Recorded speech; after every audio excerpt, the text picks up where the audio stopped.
Hey folks, I've got a 2000 Fender Squier Bullet on the bench today, made in Indonesia, but it's not really the focus of the episode today.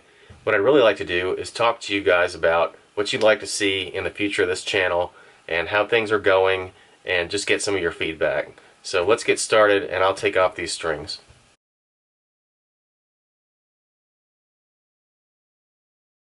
Alright, well that takes care of the strings. So I definitely have a few things I need to take care of on this little guitar here. It's got a little bit of fret wear, nothing crazy. I've got a little bit of rust here and there. Mostly though, it's just general cleanup that needs to be done. There's nothing special about this Squier Bullet. It's a no tremolo model, which most of them were. It's got a nice finish on the neck. It's yellowed nicely from age. And the frets, they got that perfect amount of play wear, so there's no crazy sharp edges. Nut looks nice, bridge looks nice, other than the dust. There might be a nut missing on this jack. Obviously rust in here, so we'll take it apart and kind of clean it up. But really what I'm hoping this will do is give me a chance to talk to you all about how you want this channel to go in the future. Alright, so let's go ahead and clean this thing up. You guys know I've been releasing an episode about once every 3 days or so, and occasionally I'll have an episode kind of like this one actually that may not be super attractive in terms of keywords, and it's not the nicest guitar that I could possibly present. And you know, this is just the kind of stuff I'm doing on a regular basis. Honestly, I've got a little side business where I'm tearing down some of these cheaper models and selling off the parts to people who want project parts. And you know, I sympathize with the need for project parts out there, because I build little guitars from time to time with, you know, Squier necks and Squier bodies and things like that, just cheap stuff. And I think there's a market for it and a need for it, and it helps keep interesting guitars up, and I like playing my part in that. But I know it's not crazy interesting to you all, and I just wonder, is it better for me to release a really interesting episode less often than it is to just release a regular episode every 3 days? So, you know, if you feel like it, give me a comment. Let me know what you think about that.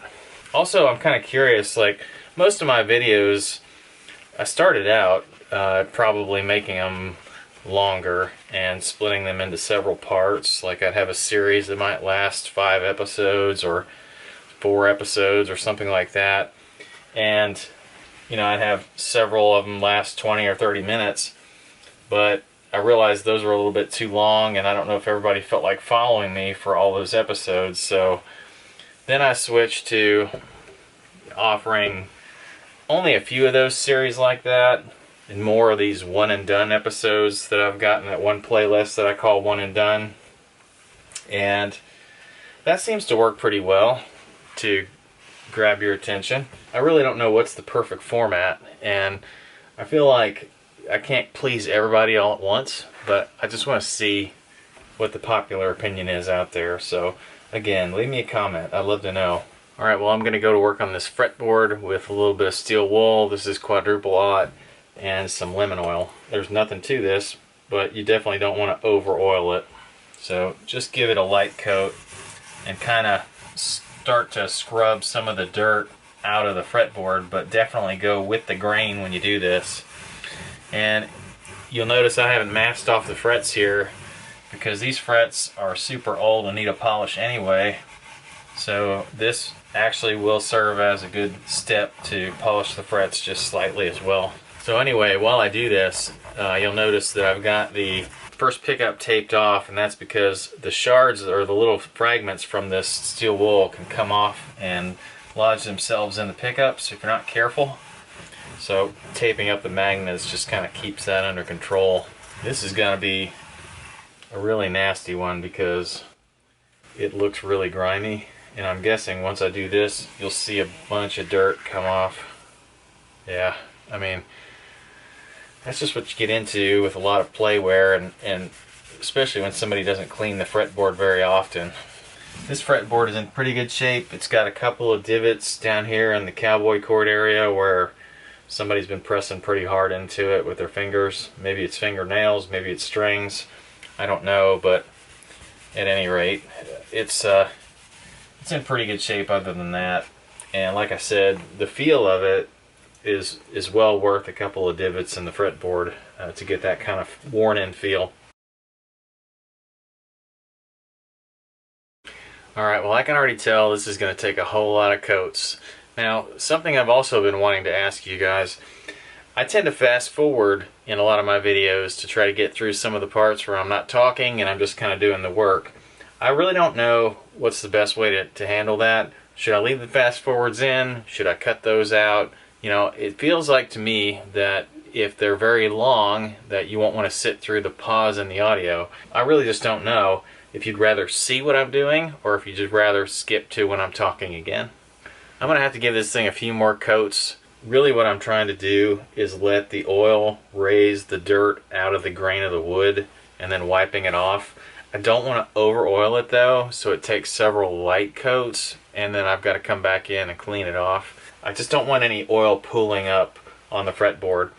What I've heard, at least from a lot of people who tend to warn against using lemon oil, is that lemon oil can start to soften the wood on the sides of the frets and actually start to lift the frets up a little bit or make the wood spongy around where the frets go into the fingerboard.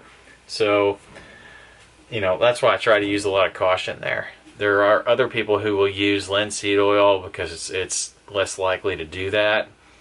Or there are specific fretboard oils that are made by some manufacturers like Dunlop. I suspect that they're probably just lemon oil. Just don't douse the thing and I think you'll be okay. Alright, well I'm going to go ahead and take this pick guard off and we're going to see what's under here.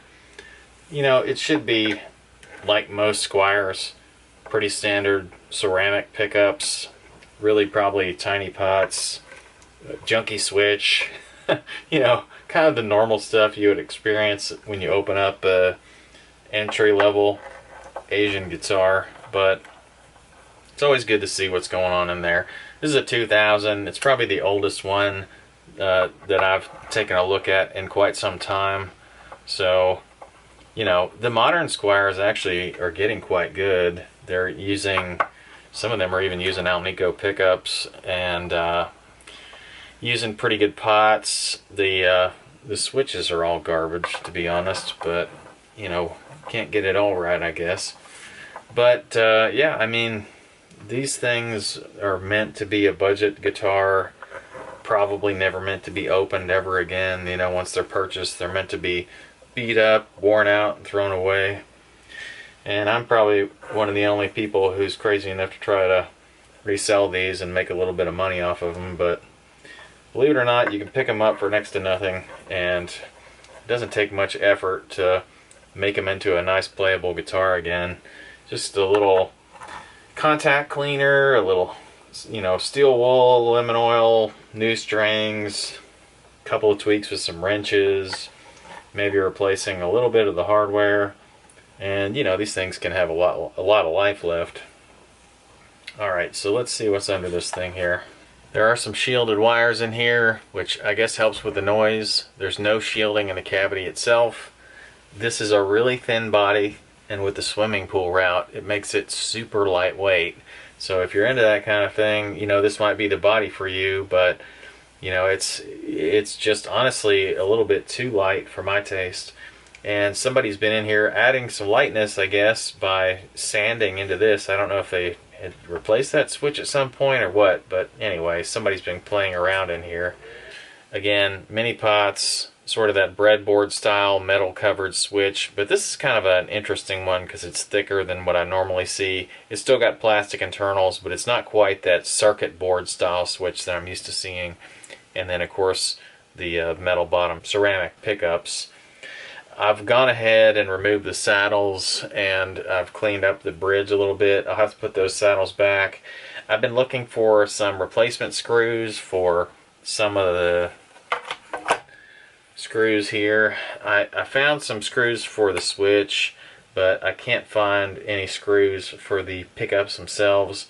So I've been removing these one at a time, and I'm gonna spin them around on a drill and kind of clean them up with a abrasive pad. That ought to get some of the rust off the tops anyway. Then I'll have to go in and do something about the magnets on these themselves. I'll try some semi-chrome on a rag.